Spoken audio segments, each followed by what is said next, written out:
তো ফাইনালি আমরা জুলুক চলে এসেছি। এই যে দেখো, হট করে টেম্পারেচারটা এতটা চেঞ্জ হয়ে যাবে ভাবতেই পারিনি। এসে এত ঠান্ডা লাগছিল যে কি বলবো তোমাদের। আমি হোমস্টের ভেতর থেকে তোমাদেরকে বাইরের সিনটা দেখাচ্ছি। দেখো চারিদিকে পুরো মেঘে ঢাকা, মানে কিছু দেখতে পাচ্ছি না। দেখো চারিদিকে পাহাড় পর্যন্ত দেখা যাচ্ছে না, পুরো চারিদিকে সাদা আর সাদা। আমি এসে তাড়াতাড়ি করে সোয়েটারটা পরে নিলাম, এত ঠান্ডা মানে এখানে কি বলবো। এই যে দেখো পুরো চারিদিকে, দেখো হোমস্টের ভেতর থেকে দেখাচ্ছি তোমাদের, পুরো মানে চারিদিকে এত পুরো মেঘে ঢাকা, কিচ্ছু দেখতে পাচ্ছি না। এত সুন্দর লাগছে, মানে পুরো মনে হচ্ছে চারিদিকে মেঘ আর মেঘ, আমরা যেন মেঘের মাঝখানে আছি। দেখো তোমরা, মানে সত্যি কিচ্ছু দেখতে পাচ্ছি না, পুরো চারিদিকে মেঘে ঢাকা। তো এটা হচ্ছে আমাদের রুম। এসে ঈশানের এত ঠান্ডা লেগেছে, ও একদম কম্বল গায়ে দিয়ে শুয়ে পড়েছে। আমাদের ড্রেস পুরো চেঞ্জ, আমরা হানিকেও জ্যাকেট পরিয়ে দিয়ে টুপি পরিয়ে দিয়েছি, আমিও সোয়েটার পরে চাদর নিয়ে নিয়েছি। এতটাই ঠান্ডা লাগছে যে কি বলবো।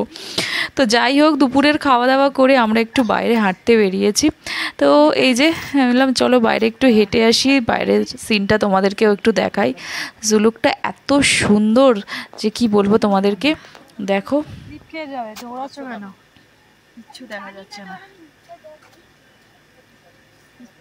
দেখা তো কিছুই যাচ্ছে না, তাও বাইরে থেকে সব লোকরা একটু দেখছে, মানে যারা আরও লোকজন এসছে ঘুরতে, ওরাও বাইরে বেরিয়েছিল, ওরাও দেখছিল ঘুরে।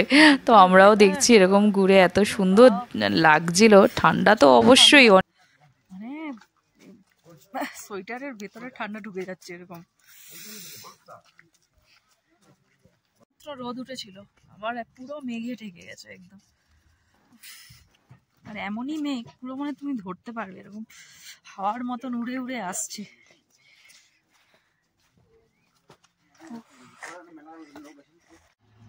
আসো একটু, একদম টুপি মাফলার পরে একদম মুখ টুক ডেকে অবস্থা খারাপ। হ্যাঁ ওয়েদার, হ্যাঁ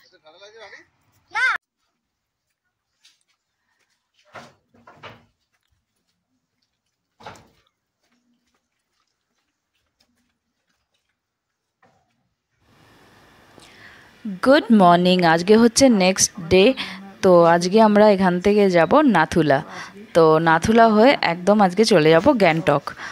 তো চলো, সকাল সকাল হয়ে তো রেডি হয়ে গেছি। তো রুমে চা দিয়ে গেছে, তো আমি চা খাচ্ছি। সবাই এখন শুয়ে আছে, শুয়ে আছে মানে কি ওরাও রেডি হবে, তা উঠাচ্ছি, উঠছে একজন একজন করে। এই যে ঈশান রেডি হয়ে গেছে, আমি আর ঈশান বললাম চল বাইরে একটুকুনি আমরা ঘুরে আসি। তো এই যে কুকুরটা শুয়ে আছে দেখো।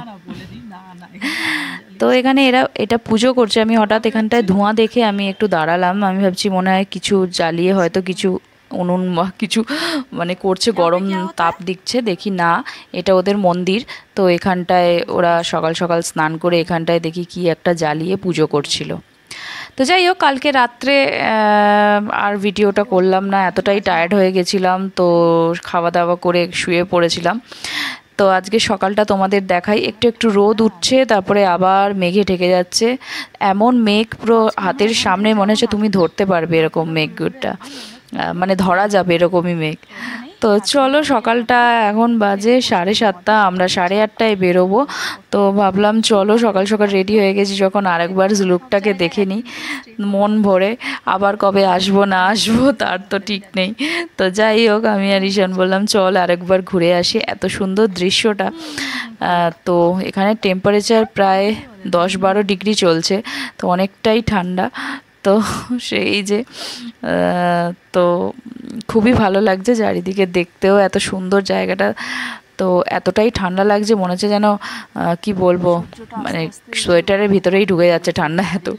এ দেখো সূর্যটা বেরোচ্ছে, কিন্তু এতটা মেঘে ঢেকে আছে যে বেরোতে পারছে না।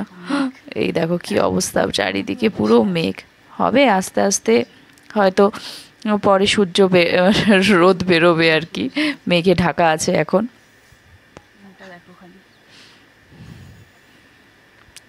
সাইডের ভিউটা দেখাচ্ছি তোমাদেরকে, দেখো ক্যামেরায় কতটা দেখা যাচ্ছে জানি না, কিন্তু অসাধারণ ভিউটা। বলবো নিচে কাজ হচ্ছে, দেখো উপরে পাহাড়।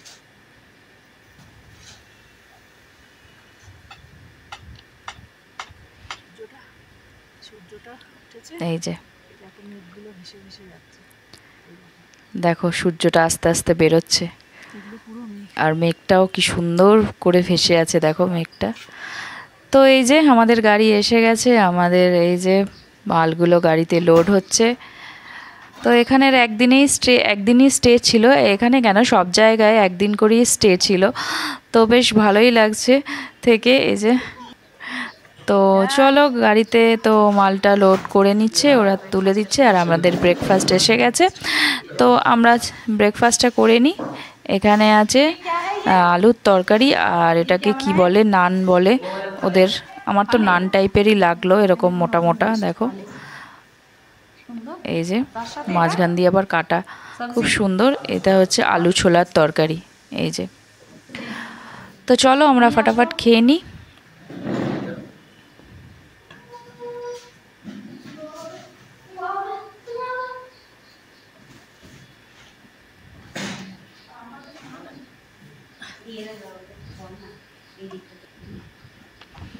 তো চলো খাওয়া হয়ে গেছে, এবার গাড়িতে আমরা উঠে গেছি। ওটা অনেকটাই হেভি ছিল, আমি তো একটাই খেয়েছি, একটা খেয়েই মনে হচ্ছে পেট ভরে গেছে। তো চলো আমরা রওনা দিলাম। আর একটা মানে এক্সাইটিং জায়গায় যাচ্ছি, নাথুলা। ওটা তো আমার অনেকই যাওয়ার ইচ্ছা ছিল, তো সেখানেই যাচ্ছি। অনেকটাই এক্সাইটেড। তো ভাবছি আবার মনের মধ্যে একটু ভয় ভয়ও করছে, এতটা উঁচু যেতে পারবো কি না। তার মধ্যে আবার শুনলাম যে প্রবলেম